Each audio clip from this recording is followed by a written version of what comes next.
जहाँ पानी तक नायाब है, मीठा पानी अक्सर मिलता ही नहीं है, एक्सेस रोड्स बंद हो जाते हैं। तो इस सिलसिले में अगर कोई कुत्ता बीमार हो जाए तो उनके हवाले से, कोई कुत्ता ज़ख्मी हो जाए या कोई जानवर ज़ख्मी हो जाए तो उनके इलाज के हवाले से क्या किया जा सकता है? एज ए ह्यूमन क्या आप इसको भी लुक आफ्टर करते हैं? जी, देखा जाए तो मेरे पास एक दो केस ऐसे आए हैं कि जैसे एक दो बिल्लियाँ ज़ख्मी हो गई थी यहाँ पे। जो हमारा जो प्रोजेक्ट है यहाँ पे, इससे पहले जो मैं प्रोजेक्ट पे काम करता था तो वहाँ पे एक दो बिल्लियाँ ज़ख्मी हो गई थी। उनका मैंने इलाज किया, उनकी ड्रेसिंग वगैरह की। और एक दो मुर्गियों के साथ ये सीन हुआ कि मुर्गे आपस में लड़ पड़े, ज़ख्मी हो गए, उनका ड्रेसिंग वगैरह की। क्योंकि करीब करीब में कोई ऐसी सहूलत मौजूद नहीं है कि उन जानवरों के कोई हॉस्पिटल वगैरह हो ताकि उनकी ट्रीटमेंट की जाए।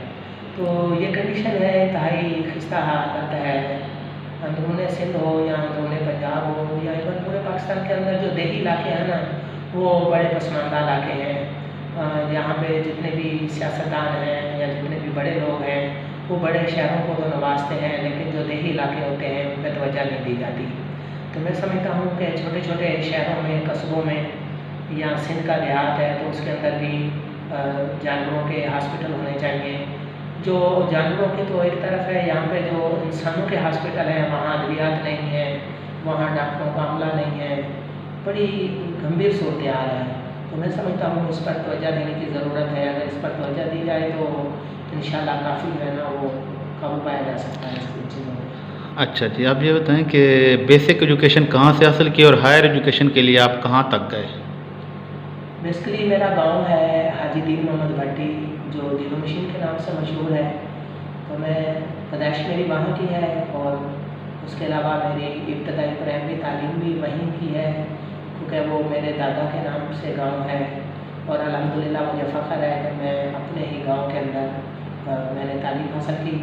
उसके बाद फिर मैंने छठी क्लास में दौलतपुर, जो हमारा गांव से 3 किलोमीटर दूर सिटी है, फिर मैंने प्राइमरी तालीम वहाँ से यानी कि छठी से मैट्रिक तक की तालीम वहाँ से हासिल की।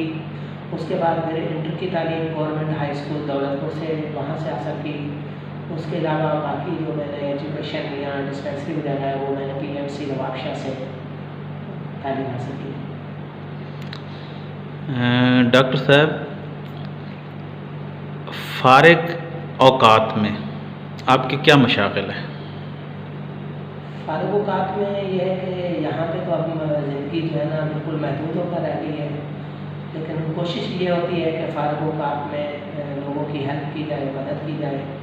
जहाँ भी मुझे बुलाया जाता है मैं बड़ी खुशी से जाते हैं हम लोग, क्योंकि छोटे छोटे कस्बों के अंदर अगर कोई कैंप वगैरह लगाए जाते हैं, वहाँ पे अगर मुझे मदद किया जाता है तो हम अपनी खिदमत देने के लिए वहाँ पहुँच जाते हैं। मुझे अल्हम्दुलिल्लाह अंदरूनी सिंध में अपने इलाके में, दौलतपुर के इलाके में, शाहपुर जामिया, नवाब अली मोहम्मद काजी अहमद के इलाके में सैलाब ज़दगान की खिदमत करने का भी मौका मिला है। बरसात के जो मुतासरीन हैं उनकी खिदमत करने का भी मौका मिला है। 2010-11 के जो बड़ा सैलाब आया था उसमें, और फिर उसके बाद बारिश आ गई थी उसमें। और उसके अलावा अगर इत्तेफाक से टाइम मिल जाए तो फिर क्रिकेट खेलना जो है ना वो पसंद करते हैं।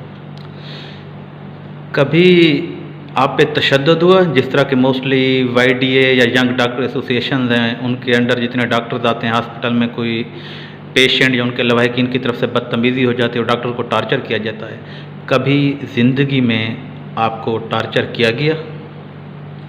जी अल्हम्दुलिल्लाह मेरे साथ अभी तक ऐसा कोई वाक़या पेश नहीं आया कि टार्चर किया गया हो, लेकिन ये है कि पेशेंट जो भी आते हैं वो अपने किसी ज़ख्मी को लेके आते हैं या कोई इस तरह का सीन होता है, तो मरीज़ों को ये चाहिए कि वो बजाय आप प्राइवेट क्लिनिक में आएँ, आपको सरकारी हॉस्पिटल का रुख करना चाहिए, क्योंकि ये पुलिस के मामला होते हैं, लड़ाई झगड़े हो जाते हैं, हादसा हो जाते हैं। फ़र्स्ट एड तो हम दे देते हैं क्योंकि हमारा काम होता है फ़र्स्ट एड करना, ताकि उसकी जान बच जाए, उसका अगर ब्लड निकल रहा है तो वो बंद कर दिया जाए। लेकिन बेसिकली उनको, मरीज़ों को और उसके लवाहिकीन को ये सोचना चाहिए कि अगर वो हादसे में ज़ख्मी है या वो उनका किसी के साथ कोई लड़ाई झगड़ा हो गया है तो ये पुलिस केस होते हैं, बजाय इसके कि वो प्राइवेट क्लिनिकों पे जाएँ, उनको सरकारी हॉस्पिटलों का रुख करना चाहिए। तो मैं समझता हूँ वो मुनासिब फोरम है बजाय इसके कि आप प्राइवेट क्लिनिक में जाकर अपना इलाज करें। किसी ज़ख्मी ने क्लिनिक में आके आपको ज़ख्मी किया हो? जी ऐसी अभी तक कोई नौबत नहीं आई अल्हम्दुलिल्लाह। किसी पेशेंट का इलाज करते करते दिल दे बैठे हों?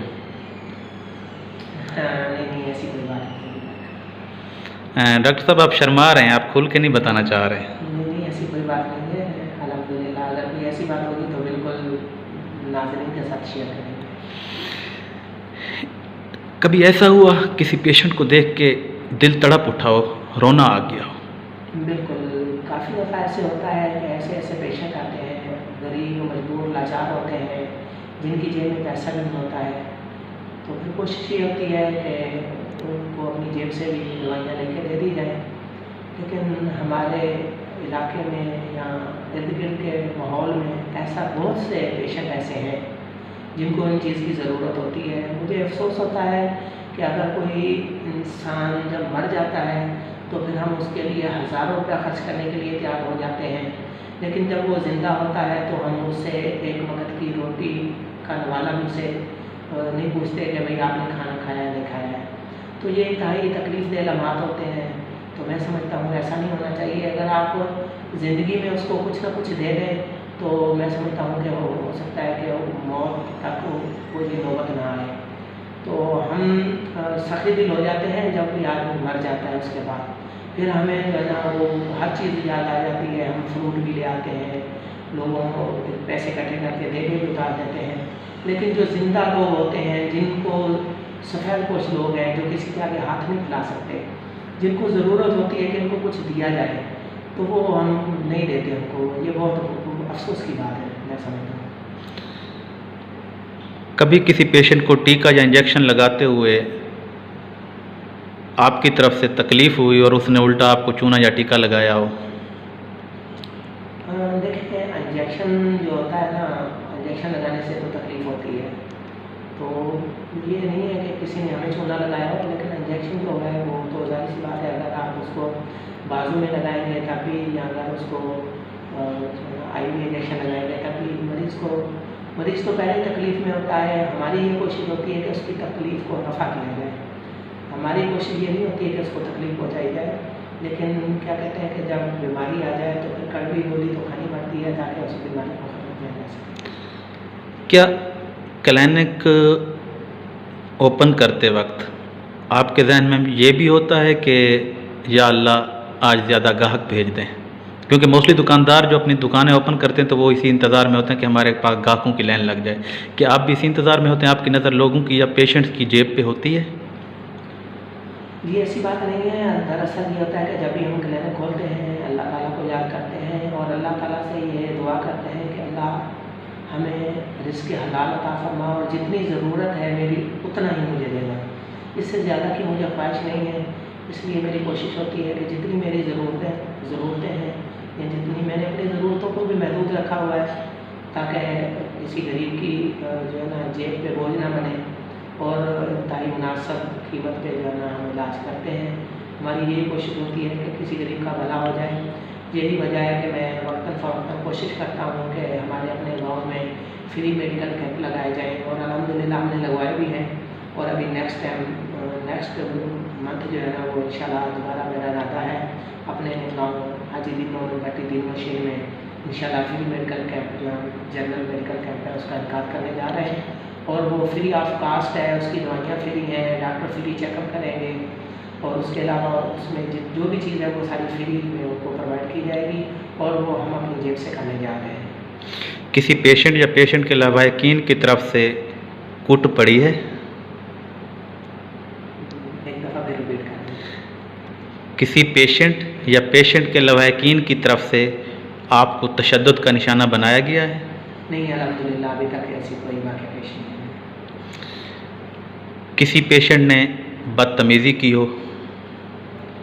बदतमीज़ी नहीं होती। दरअसल ये होता है कि कोई पेशेंट ऐसा आ जाता है कि उसका जैसे बच्चे होते हैं, तो बच्चों का ये होता है कि वो डरे भी हुए होते हैं, जब डॉक्टर के पास आते हैं वो इंजेक्शन से भी डरते हैं, और उसके अलावा उनकी कोशिश ये होती है कि डॉक्टर के पास जाएंगे वो हमें इंजेक्शन लगाएगा, या अगर किसी को चोट लग गई है